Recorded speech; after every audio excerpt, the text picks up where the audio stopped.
Our uniquely massive support for Israel has cost trillions of dollars and multitudes of lives. It has diminished our moral standing in the world, lessened our domestic freedoms, and exposed us to unnecessary and growing peril. The majority of Americans, as well as our diplomatic and military experts, oppose this unique relationship. Yet, the lobby for Israel continues to foment policies that are disastrous for our nation and tragic for the region. If we are to have Middle East policies that serve the national interest, that represent the highest values of our founders and our citizens, and that work to sustain a nation of honor, decency, security, and prosperity, then it is essential that all Americans become active and informed. These are the facts. American taxpayers give Israel over $8 million per day. This to a nation at its peak of 7.4 million people, smaller than New Jersey. Israel has received more American money than any other nation on earth. From 1950 to 1953, Israel's financial influx from the U.S. was $1 billion.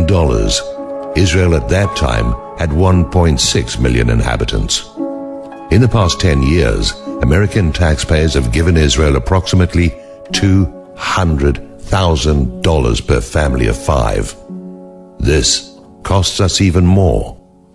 U.S. aid to Israel is given in a lump sum at the beginning of the fiscal year.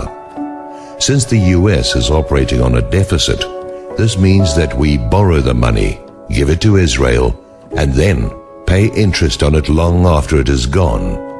Israel, on the other hand, makes interest from it. Congress has mandated that Israel's aid be immediately deposited to an interest-bearing account with the Federal Reserve Bank. Additional costs because of Israel.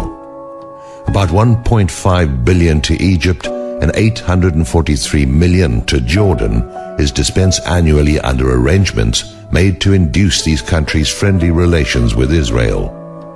Billions of dollars have been lost to U.S. manufacturers because of the Arab boycott engendered by Israeli actions. Enormous and continuing costs to U.S. consumers of petroleum, which surged to such heights that it set off a worldwide recession during the Arab oil boycott imposed in reaction to U.S. support of Israel in the 1973 war. There are a multitude of costs. A report by economists commissioned by the Army War College in 2003 to analyze the situation in full found that the total cost to Americans over Israel's 60-plus years has been $3 trillion. Yes, that's $3 trillion. The Iraq War, an invasion largely promoted by Israeli partisans.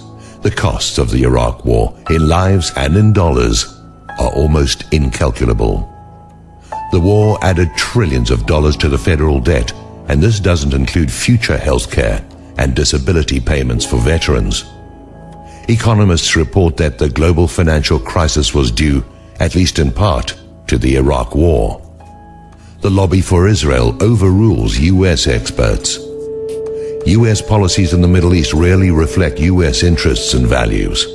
Instead, over the objections of a multitude of State Department and Pentagon analysts, they are largely driven by a variety of factors. Special interest lobbying. Fortune magazine rates one of the many lobby organizations working on behalf of Israel, AIPAC, as the second most powerful lobby in Washington. Many analysts consider the pro-Israel interest group to be the most powerful lobby in our nation. By the late 1960s, Senator William Fulbright found that U.S. aid to Israel was being secretly funneled back to lobbyists in the U.S. who would use it to lobby for still more U.S. money to Israel. The U.S. Justice Department and other agencies have often attempted to enforce U.S. laws regarding the Israel lobby. Such efforts have repeatedly been quashed. Israel loyalists in the U.S. government and media. The efforts of a growing number of individuals with close ties to Israel, some are neoconservatives, others are neoliberals, who often hold key positions in U.S. administrations, the State Department, Pentagon, and the media. campaign by Israeli zealots to engender Islamophobia, to create fear and hatred of Muslims, a highly diverse population of 1.5 billion people whose faith is one of the three Abrahamic religions who worship the same God as Christians and Jews. Israeli-centric news reporting by the US media consistently misportrays the current situation and the history of the Israeli-Palestinian conflict. Hollywood movies and television shows, which often play a significant role in shaping attitudes and beliefs. These shows, frequently produced by individuals with ties to Israel, depict Arabs and Muslims almost always negatively, Jews and Israelis almost never negatively, and Christians both positively and negatively. Israel promotes its own interests at the expense of Americans who fund it. There is considerable evidence that Israel is not the close ally many Americans believe it to be. The GAO has reported that Israel conducts the most intensive spying operation against the US of any of our presumed allies. Israeli forces have killed and injured additional Americans. Rarely, if ever, have there been significant consequences. Israel has stolen US technology and passed it on to other nations, some of them US adversaries. The Israeli attack on the US Liberty. In 1967, Israeli forces attacked a US Navy ship, the USS Liberty, killing or injuring over 200 American servicemen. An independent commission in 2003 by extraordinarily high-ranking US military officers and officials found that Israel had committed an act of war against the United States, that the US president had recalled rescue aircraft, and that the president had ordered a cover-up on the incident. These statements, recorded in the congressional record, were not reported by the US news media. Israeli ethnic expansionism has caused regional misery, instability, and continued conflict. Since this is funded by American taxpayers and shielded by the US government, it is causing dangerous hostility toward the US. Israeli aggression. Israel initiated all of its wars except one, and its violations of international law, human rights conventions, the UN resolutions, have created enormous hostility against it throughout the world.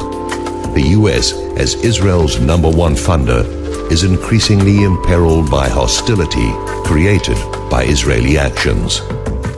Israel frequently uses American weapons in violation of US laws, killing and maiming large numbers of civilians, women, and children. The unnecessary peril. Before Israel, the US had no enemies in the region, has caused Americans to tolerate dangerous infringements on our liberty and violations of our Constitution.